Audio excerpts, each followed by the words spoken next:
otro. Son palabras de Juan el Bautista. Juan el Bautista está en la cárcel. Y el Evangelio de Mateo, en el capítulo 14, versículo 13 al 4, dice: porque Herodes había prendido a Juan y le había encadenado y metido en la cárcel por causa de Herodías, mujer de Felipe su hermano, porque Juan le decía: no te es lícito tenerla. Juan está en la cárcel, metido a instancias de Herodías, aconsejando a Herodes. Ni siquiera era su esposa, era la mujer de su hermano. Pero las mujeres, ya ven cómo son las mujeres. Pero dice ahí, que esa era la situación que prevalecía, era la situación que estaba enfrentando Juan el Bautista. Y es ahí en la cárcel, cuando, ahí en Mateo también, pero capítulo 11, versículo 1 al 3, dice: cuando Jesús terminó de dar instrucciones a sus 12 apóstoles, se fue de allí a enseñar y a predicar en las ciudades de ellos. Y al oír Juan en la cárcel los hechos de Cristo, le envió 2 de sus discípulos para preguntarle: ¿eres tú aquel que había de venir o esperaremos a otro? Parece ser que la duda está invadiendo la mente, el corazón, el espíritu de Juan. Y cabe mencionar aquí primero, ¿qué es la duda? ¿Cómo es que llega la duda? ¿Por qué aparecen las dudas en nuestra vida? Bueno, según los diccionarios, dice que la duda supone un estado de incertidumbre, donde hay dudas, no hay certezas. Y yo añadiría que no hay a veces esperanza. Si una persona duda sobre algo, no está seguro de la validez de esa cuestión. La duda es un límite a la confianza, ya que donde hay dudas, no existe la creencia en la verdad de un conocimiento. Una duda es como no poder determinar entre 2 decisiones o entre 2 juicios. Se trata de una vacilación que puede experimentarse ante un hecho, una noticia, una creencia o regularmente un suceso difícil, una circunstancia problemática en nuestra vida. Una duda es no determinar entre 2 juicios o decisiones. La duda puede afectar a una creencia o pensamiento o proyectarse hacia la acción. Déjame darte un ejemplo.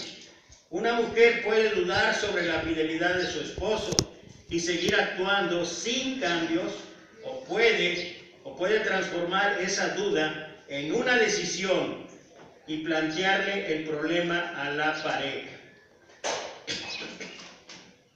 Perdón. Eso es lo que, según el diccionario, se entiende en cuanto a la duda. Pero déjame regresar ahí con Juan el Bautista. Déjame regresar y déjame preguntar: ¿por qué? ¿Por qué Juan está dudando de Jesús? Y vale la pena preguntarse el por qué está dudando de Jesús, porque la historia muestra que Juan y Jesús eran parientes, eran consanguíneos, eran primos. Y cuando ellos estaban en el vientre de su madre, cuando María llegó ahí a visitar a Marta, dice la Escritura que la criatura en el vientre de Marta, o sea, Juan el Bautista, brincó de alegría, brincó de gozo. Lo que quiere decir es que desde ese momento, aún ahí en el vientre de su madre, Juan estaba identificando a Jesús. Y no solamente eso, sino que además, dado que eran parientes, Es seguro que gran parte de su niñez, de su adolescencia e incluso de su primera etapa como adultos, Juan y Bautista convivieron. Juan y Bautista compartieron muchísimas cosas. Es seguro que había una afinidad enorme entre ellos. Es seguro que antes de que cada uno iniciara con su ministerio, ellos pudieron platicar, ellos pudieron compartir, ellos pudieron hablar de muchísimas cosas. Ahora, cuando Juan inicia su ministerio y cuando Jesús posteriormente aparece, él en varios pasajes reconoce a Jesús como el Cordero de Dios que quita el pecado del mundo. Y no solamente eso, sino que Juan reconocía, porque Juan ya tenía una fama, Juan ya se había avanzado, mucha gente estaba siguiendo a Juan, pero él decía, yo tengo que menguar para que mi Señor, porque así le decía, para que mi Señor crezca. Pero el momento más significativo, el momento más especial en la vida de Juan el Bautista fue cuando allí en el Jordán Jesús llegó para ser bautizado por Juan. Incluso en ese momento Juan se negaba y decía, no, ¿cómo te voy a bautizar yo? Tú eres el que me tiene que bautizar a mí. Y Jesús le explica que es necesario que ahora esas cosas sucedan así. Y entonces Juan se dispone a bautizar a Jesús y finalmente lo hace. Y él fue testigo, el testigo principal, de que cuando bautizó a Jesús se abrieron los cielos, bajó el Espíritu Santo en forma de paloma y se oyó una voz del cielo que decía, este es mi Hijo amado en quien tengo complacencia. Juan podía identificar a Jesús como el Hijo de Dios. Juan podía identificar a Jesús como el Mesías. Juan sabía la enorme misión que Jesús tenía. Y sobre todo Juan sabía que Jesús contaba con el poder de Dios, con la autoridad de Dios, y que ello correspondía en muchas maneras a todas y cada una de las situaciones de su vida. Y con todo esto que he narrado, uno se pregunta, ¿por qué? ¿Por qué, Juan, ahora estás dudando? ¿Por qué estás mandando a preguntar directamente a Jesús si eres tú el que había de venir o tenemos que esperar a otros? Y yo creo que al igual que Juan, cada uno de nosotros llega el momento en nuestra vida, sobre todo cuando las situaciones no están sucediendo como uno quiere o no están sucediendo como uno espera. Es seguro que tal vez en ese momento uno se pregunte, ¿dónde estás, Dios? ¿Realmente estás en el control de la situación de mi vida? ¿De la vida de los que están alrededor mío? ¿Dónde estás, Dios? Es un momento de duda, es un momento en el cual nos preguntamos, ¿por qué no actúas, Señor? ¿O por qué no lo haces rápidamente? Algunos quisiéramos que cuando oramos, cuando pedimos, cuando suplicamos, cuando clamamos, cuando realmente tenemos esa motivación, ese ánimo de rogar al Señor por la salud, por la economía, por cualquiera que sea la circunstancia, y uno espera que el Señor actúe de inmediato. Y si no ocurren las cosas así, lo más probable es que la duda llegue a nuestra vida. Y al igual que Juan, ¿eres tú el que había de venir? ¿O tenemos que esperar a otro? ¿De verdad estás actuando, Señor? ¿De verdad me vas a contestar? ¿De verdad son ciertas las promesas que he leído en tu palabra? ¿De verdad, Señor, estás en el control de las cosas? ¿De verdad, Señor, tienes la sabiduría? La duda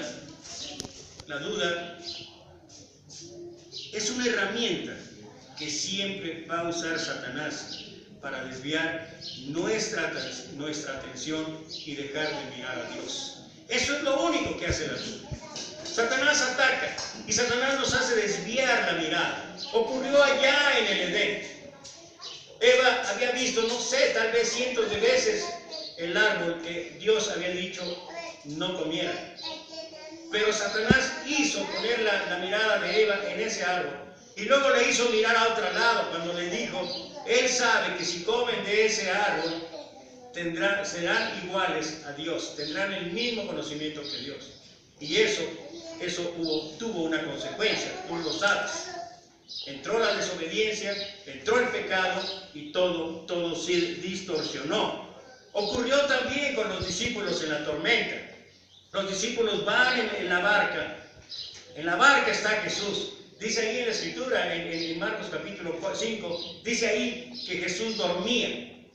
Estaba tranquilamente durmiendo. Cuando las olas, la tempestad empezaron a crecer. Cuando la barca se empezó a inundar. Y ahí estaban todos los discípulos espantados, atemorizados, asustados. ¿Y qué pasó? Fueron a ver al Señor y dijeron: Señor, despierta, ¿no te da cuidado que perecemos? El Señor de los cielos, el Señor de toda autoridad, el Mesías, el ungido de Dios, está ahí con ellos. Y de todas maneras dudan. ¿Por qué? Porque pusieron la mirada en los problemas. Y en un mismo pasaje más adelante ocurre prácticamente lo mismo. Los discípulos los ha indicado, los ha mandado a Jesús a que vayan al otro lado. Y ellos en ese ínter se encuentran también otra vez con una tormenta y no ven al Señor por ningún lado. Y cuando el Señor aparece, dice ahí la escritura que ellos lo vieron como si fuera un fantasma. Y Jesús dice: no se asusten, soy yo. Y entonces Pedro le dice: si eres tú, manda que yo vaya hacia ti. Y Jesús le da la instrucción: ven. ¿Y qué pasó? Pedro empezó a caminar sobre el agua. Es un suceso que no sucede a diario. Es un acontecimiento que pocas veces tal vez podamos ver. Sin embargo, está ocurriendo ahí. Y Pedro estaba caminando en el agua. Mientras Pedro mantuvo su mirada en Jesús, caminó sobre el agua de manera milagrosa. Pero apenas las nubes, las tormentas, las situaciones le hicieron cambiar la mirada, entonces ¿qué pasó? Se hundió. Conocemos la historia. Jesús va y lo rescata. Pero sí es como obra la duda. Y cuando estamos pasando por momentos difíciles, cuando de pronto nuestra esfera de comodidad cambia, cuando de momento nuestra situación cambia, lo más probable es que empecemos a dudar. Lo más probable es que nos preguntemos: ¿dónde estás, Dios? ¿Por qué no actúas, Dios? ¿Cuánto tiempo tengo